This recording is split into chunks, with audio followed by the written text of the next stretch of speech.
પાટણ જિલ્લાના શંખેશ્વર ખાતે ગૃહમંત્રી હર્ષ સંઘવીએ નવીન બસ સ્ટેન્ડનું કર્યું લોકાર્પણ। પાટણ જિલ્લાના શંખેશ્વર ખાતે નવનિર્મિત બસ સ્ટેશનનું માત્ર 1.5 વર્ષમાં 2.5 કરોડના ખર્ચે શંખેશ્વરનું અદ્યતન બસ સ્ટેશન બનાવીને લોકો માટે ખુલ્લું મૂકવામાં આવ્યું। વર્ષોથી અનેક લોકોના પોતાના હિત સાચવવા માટે કોર્ટના માધ્યમથી બસ સ્ટેશન માટે રાખવામાં આવેલ જમીનમાં સ્ટે લાવવામાં આવતો હતો। 15 થી 20 દિવસમાં ટેન્ડર તેમજ ખાતમુહૂર્ત તેમજ તમામ પ્રક્રિયા પૂર્ણ કરીને નવી બસ સ્ટેશન બનાવવાનું શરૂ કરવામાં આવ્યું હતું।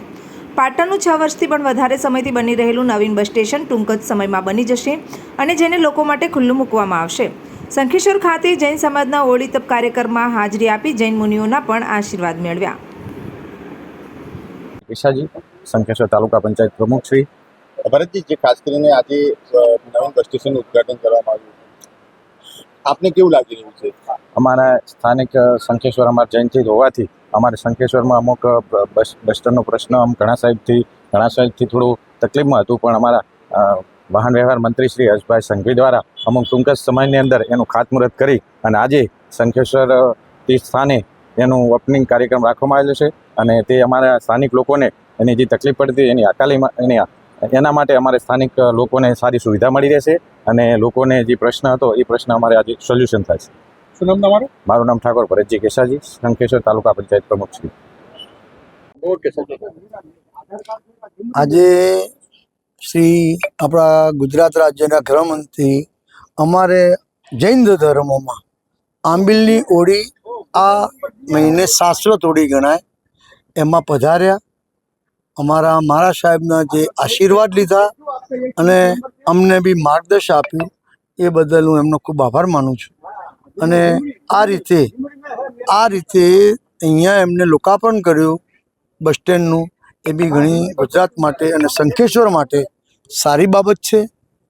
ભાઈ પાટણની બાબતમાં બી વાત થઈ છે અને એમનું બી લોકાર્પણ થાય એવું હું ઈચ્છું છું અને એમાં એ જરૂરથી અમારી વાત સાંભળશે। હું પોતે સાબરમતી કમલેશભાઈ છું અને આવી આંબલની હોળી ક્યાં થાય એમાં દરેક કાર્યમાં ભાગ લઉં છું અને સ્વેચ્છાએ હું કાર્ય કરું છું। આજે જે શંખેશ્વર ખાતે નવીન બસ સ્ટેશનનું ઉદ્ઘાટન થઈ રહ્યું છે, કેટલા ખર્ચે બન્યું? આજરોજ આ શંખેશ્વર ખાતે નવીન બસ સ્ટેશનનું લોકાર્પણનો કાર્યક્રમ માનનીય હર્ષભાઈ સંઘવી સાહેબ વાહન વ્યવહાર મંત્રી શ્રી દ્વારા કરવામાં આવી રહ્યું છે અને આ બસ સ્ટેશન છે એ 2.5 કરોડના ખર્ચે તૈયાર કરવામાં આવેલું છે। શું સુવિધાઓ છે બસ સ્ટેશન ખાતે? મુસાફરોની સવલત માટે બેઠક વ્યવસ્થા છે, ડ્રાઈવર કંડક્ટર ત્યાં રેસ્ટરૂમ છે, લેડીઝ ટોયલેટ બાથરૂમ છે, જેન્ટ્સ ટોયલેટ બાથરૂમ છે, રેસ્ટરૂમની વ્યવસ્થા, સંપૂર્ણ પીવાના પાણીની વ્યવસ્થા કરવામાં આવેલ છે। કેટલા સમયમાં બન્યું? ટૂંક સમયમાં લગભગ 2 વર્ષ પહેલાં સાહેબના હસ્તે જ ખાતમુહૂર્ત કરવામાં આવેલું હતું અને હાલમાં જ આજે લોકાર્પણ છે। શંખેશ્વર ખાતે બસ સ્ટેશનનું ઉદ્ઘાટન કરવામાં આવ્યું છે, શું લાગણી અનુભવી રહ્યા?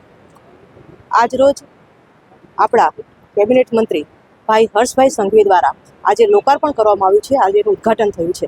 આ વિસ્તારનો ખૂબ જ પ્રાણ પ્રશ્ન અમારું શંખેશ્વર એ જૈન તીર્થ જે કહી શકાય છે કે ત્યાં દરેક રાજ્યના લોકો અહીં આવે છે ભગવાન પાર્શ્વનાથના દર્શન કરવા માટે। ત્યારે અહીં બસ સ્ટેન્ડ નહોતું, ત્યારે લોકોને ખૂબ હાલાકી પડતી હતી, ત્યારે આજે આ પ્રાણ પ્રશ્ન કહી શકાય અમારા શંખેશ્વરમાં આજે બસ સ્ટેન્ડ બન્યું છે, તેના દ્વારા લોકોને ખૂબ જ સારું પ્રશ્નનું સોલ્યુશન થયું છે અને સાથે સાથે ખૂબ જ ભાવ વિભોરથી અને ખૂબ જ સુંદર જેને કહી શકાય કે સારામાં સારું બસ સ્ટેન્ડ બનાવી અને આ લોકોના પ્રાણ પ્રશ્ને ઉકેલ આપ્યો છે। તે બદલ ગુજરાત સરકારનો અમે ખૂબ આ વિસ્તાર વતી આભાર માનીએ છીએ અને અભિવાદન કરીએ છીએ। મારું નામ પુષ્પાબેન ઠાકોર, પ્રદેશ મહિલા મોરચા કોષાધ્યક્ષ, બીજેપી।